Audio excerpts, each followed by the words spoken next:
Hi everybody, welcome back to my channel. Today I want to talk to you about an ARC that I received from NetGalley.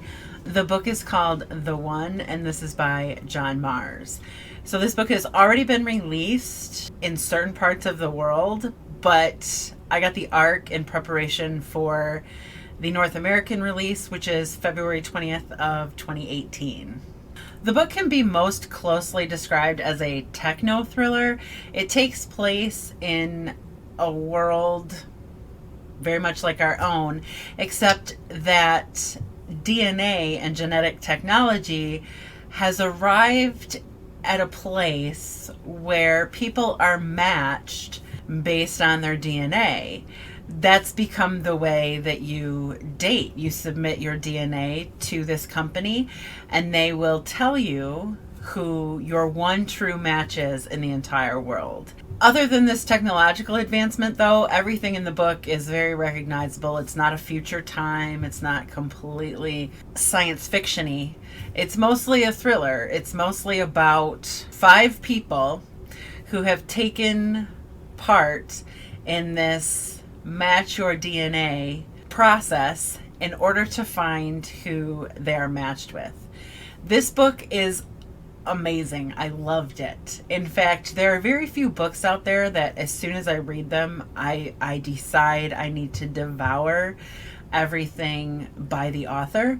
Anya Alborn is one of those authors. As soon as I read Brother, I bought the rest of her books. And John Mars has become that author for me. I've started looking at other titles that he has written, and I really want to read them. That is how much I loved The One. The best thing about it, in my opinion, is that it's a story made up of 5 different plot lines for 5 different protagonists. You get small snippets of each character's story, and they alternate. It's kind of like a soap opera. I've never read a book written like this, but I've watched a lot of television and movies like this. It's a soap opera kind of structure where you're in it deep with this one storyline, and then it cuts to a different storyline, and it leaves you on a cliffhanger so that you're dying to get back to the other story, but then that story leaves you on a cliffhanger, and it just keeps the reader engaged. I could not put this book down, mostly because every single chapter ended on a cliffhanger, and then I would have to read 3 more chapters before that cliffhanger would resolve for me. That's going to annoy a lot of people, but I personally love it. I love the short bursty chapters. I love the pace of this book. It reads very quickly, and like I said, I didn't want to put it down, and I'm sure there are a ton of other people out there who had a problem putting this book down. So I mentioned the 5 plot lines woven together throughout this entire book. That results in 5 characters that the reader becomes completely invested in. So basically you have 5 protagonists. These are 5 completely unrelated characters. They just exist in this world where their DNA tells them who they should be with forever. First we have Mandy. Mandy is just an average girl. She's in a dead-end job. She leads a very boring existence. She doesn't really have that much exciting going on. Both of her sisters have participated in the Match Your DNA program, and they're both rave about it and how wonderful it is, and she feels a lot of pressure to meet her match and live up to the expectations of her family. And when she participates, she finds out that her match is Richard, only she's too late. She sees from his Facebook page that they're having a memorial for Richard, and so she attends that, and craziness ensues. Next we have Ellie, who kind of maintains an air of mystery about her the longest when it comes to the 5 protagonists. She is a very successful businesswoman. She's very wealthy, and she's in a high profile position.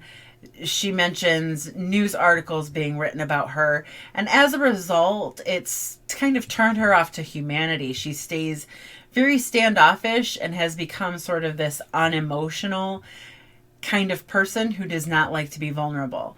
Well, she finally just takes the plunge and participates in the Match Your DNA program, and she is matched with Timothy, who is completely unremarkable.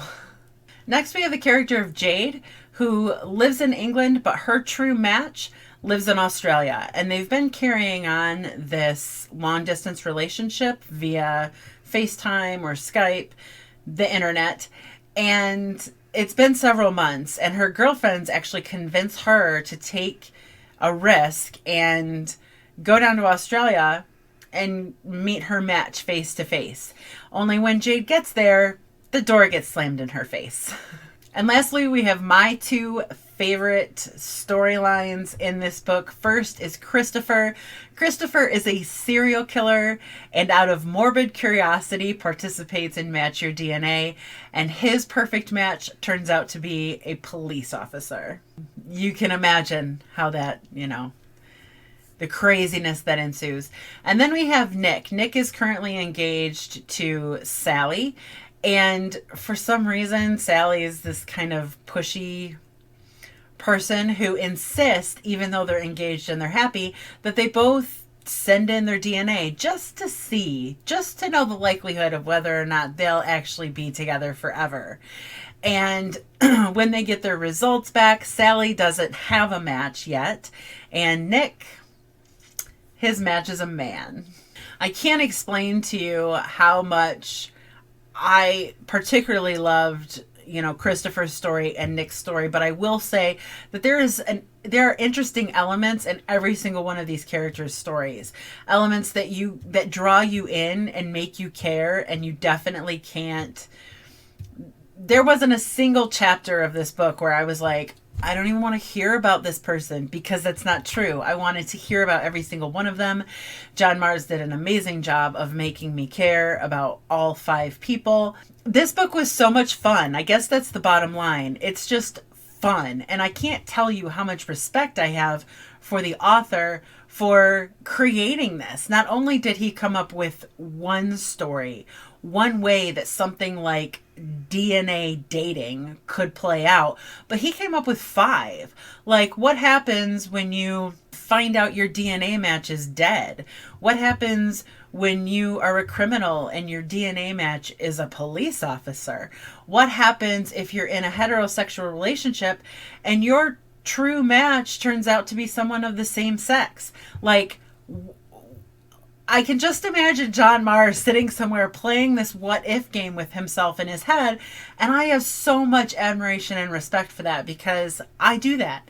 And not only has he come up with all of these amazing and interesting possibilities, but he's written about them in a way that makes us care about all of them, and that makes us not want to put this book down. The twists, the turns, the cliffhangers, I'm telling you, this book is fabulous. I don't want to give anything away about it, so you won't find any spoilers here. Seriously, read it. If I had read this book prior to filming my favorites of 2017, this book would have made the list. But I didn't. I read it afterwards. So I'm saying it here. This book is, it's fighting with brother for my favorite reading experience of 2017. Again, it comes out in North America on February 20th of 2018. But if you live elsewhere in the world, you should look it up, because it might be available for you already. But US and Canada shoppers who can't wait until February to get their hands on this book, it is already available through Book Depository. In fact, some of you may have already read it, even if you do live in North America. So I'm dying to know what other people thought about this book. I haven't read Goodreads reviews and stuff yet, because I don't like to do that prior to filming my own review. I feel like I'm too influenced by other people's reviews, and I want to give you guys a completely unbiased opinion. So I'm definitely going to go check out the reviews that are out there for this book. It's been rated on Goodreads like over 5,000 times, and it has over a 4-star rating. If any of my BookTube friends or any of my subscribers have already read it, let's chat about it. I really am dying to know if it's just me. So leave thoughts, opinions, comments, or questions for me in the section down below. But that's all I have for now, so thank you so much for watching, and I will see you all very soon.